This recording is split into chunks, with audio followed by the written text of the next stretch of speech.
space, Edison came and didn't get there. Chance for Chelsea! Goal for Chelsea!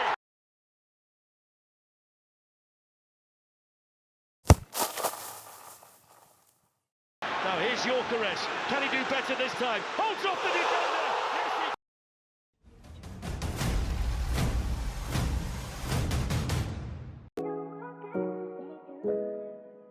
The reason why Pep's Manchester City struggles against the 3-4-2-1 formation tactical analysis. In recent years, we have noticed that Pep Guardiola have struggled to get wins against teams that play the 3-4-2-1 formation despite dominating possession and creating more chances than his opponents. To understand the reason why Pep Guardiola struggles against teams that play a 3-4-2-1 formation, we first have to look into how he sets up his team defensively and understand his high-pressing philosophy.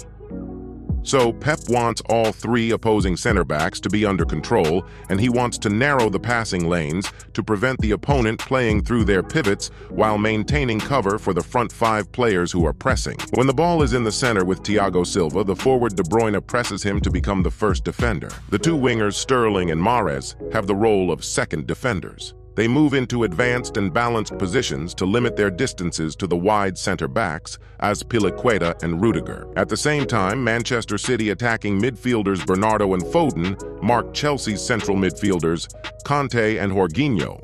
Defensive midfielder Gundogan now had the task to cover the front five pressing players, shield the back four, or drop into the defense line to restore balance and retain numerical advantage at the back. Fullbacks Zinchenko and Walker are tasked to mark the inside forwards, Mount and Havertz, and at the same time move quickly to close down the opposing wingbacks, James and Chilwell, if the ball is directed towards one of them. This also meant that City had a 2-versus-1 overload at the back, with Ruben Dias and Stones marshalling Werner. With this defensive setup, Chelsea now had their two wingbacks as free players. So, since Pep wants to force Chelsea wide, as the ball is played to the wingbacks, he tasked his ball-side fullback to move quickly to close down the player receiving a pass, and this was where his problem started. Oftentimes, the distance Pep's fullbacks has to travel is too far, and as such, they are unable to prevent the player from receiving the ball and further progressing the ball. So with the team shifting ball side, it posed another problem for Pep, as Manchester City were oftentimes left 3 versus 3 at the back. This problem stemmed from the covering or shielding player Gundogan, who was always too far away to close down any opponent or to drop into the defense line to restore balance and retain numerical advantage at the back.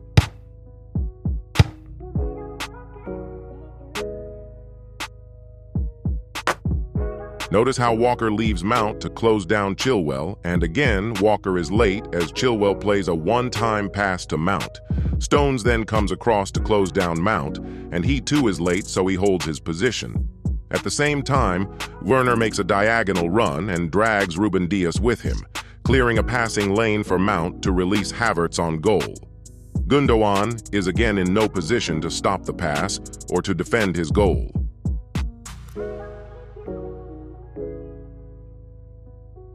Against Spurs, we see a similar setup with Pep's front four applying high pressure, forcing the opponents to one side while Gundogan sits behind them, providing cover. Notice how Spurs escape the press and switches the point of attack.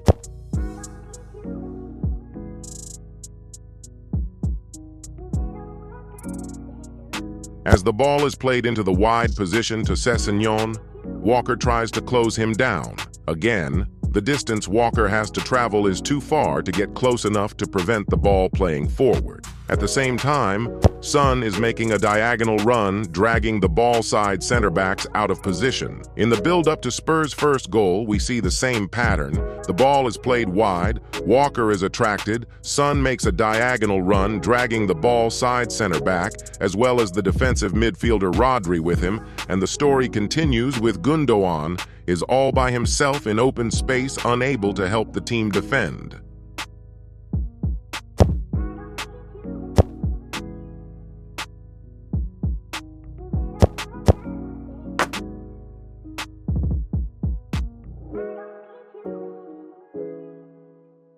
Against Sporting, we observe the same pattern. When the ball is in the center with Diamande, The forward Holland presses him to become the first defender. The two wingers Nunes and Savio position themselves to close down the wide center-backs.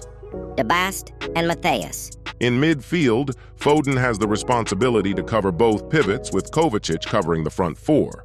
Bernardo was tasked to track Trincao and Gvardiol to close down Quenda, and the roles switched in Bernardo found himself closer to Quenda. Here Foden tracks Morita while Savio closes down Yulmand.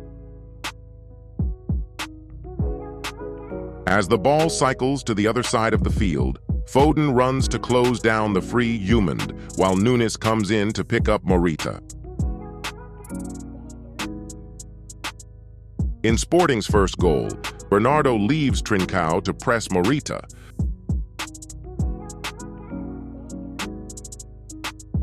So with Kovacic not marking or tracking anyone, Gvardiol is now left to cover both Trincao and Quenda. As Quenda receives the ball, Trincao makes a diagonal run behind Gvardiol and drags him with him. This allows Quenda space and time to drive inside and pick a through pass to Gyökeres.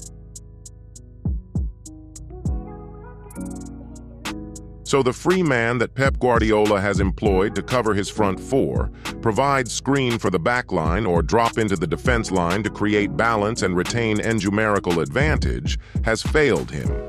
To defend better against the 3-4-2-1, Pep has to get more out of this player. What do you think? Thanks for watching. Let us know in the comments, like and share the video. Remember to subscribe.